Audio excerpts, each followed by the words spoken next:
Here are 10 concepts that explain how Linux actually works. Number 1. The kernel.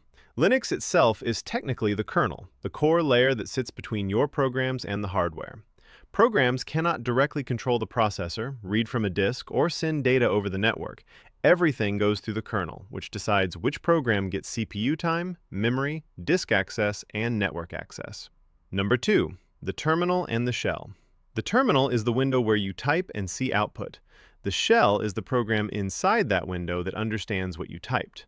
Bash, ZSH, and fish are shells. When Linux says command not found, it does not mean the command could never exist. It means the shell searched every folder listed in path and could not find the program there. Number 3. Everything is treated like a file. Linux exposes devices, processes, and system information through file-like paths, instead of creating completely different interfaces for each one. Storage devices appear inside /dev. Information about running processes appears inside /proc. Hardware details appear through /sys. The point is that Linux lets programs interact with many different parts of the system using the same read and write operations they already use on files. Number 4. Users, permissions, root, and sudo. Every file has an owner, a group, and permissions that control who can access it. The 3 basic permissions are read, write, and execute.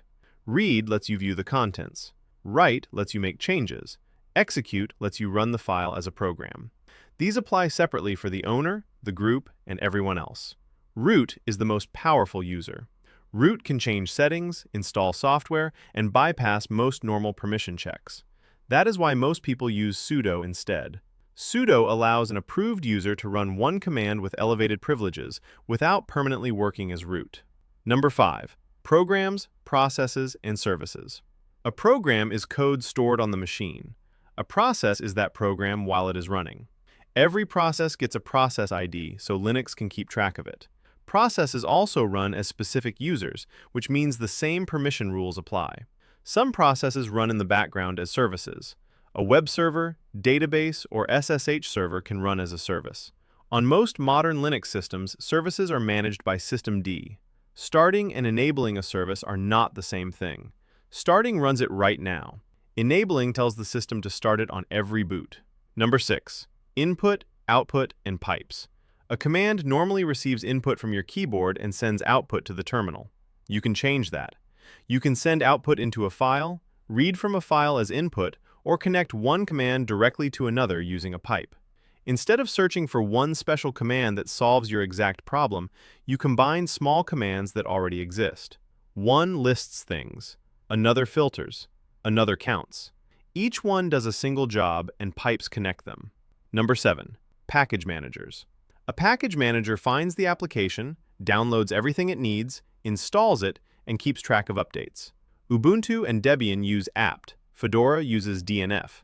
Arch uses Pacman. These tools pull from repositories maintained for the distribution, which is generally safer than downloading from random websites. Number 8. Logs. When something breaks, one of the first places to look is the logs. On systemd systems, use journalctl. Other log files sit under /var/log. What do the logs say? Number 9. Networking and SSH.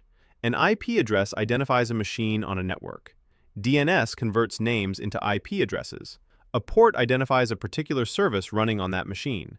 The IP address gets you to the right computer. The port gets you to the right service on it. SSH gives you secure command line access to another machine. You can read logs, restart services, install software, and fix problems remotely. Number 10. Containers. A container packages an application with exactly what it needs, kept separate from everything else on the machine. Containers share the host's Linux kernel, which is why they are much smaller and start much faster than virtual machines.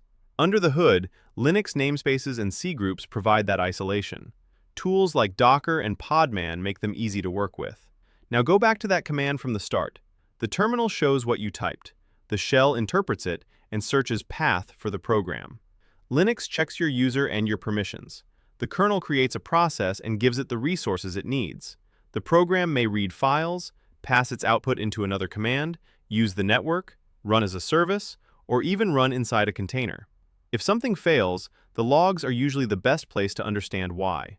That is when Linux stops feeling like a collection of random commands and starts making sense as a system. Linux is not difficult. It is usually just taught in the wrong order.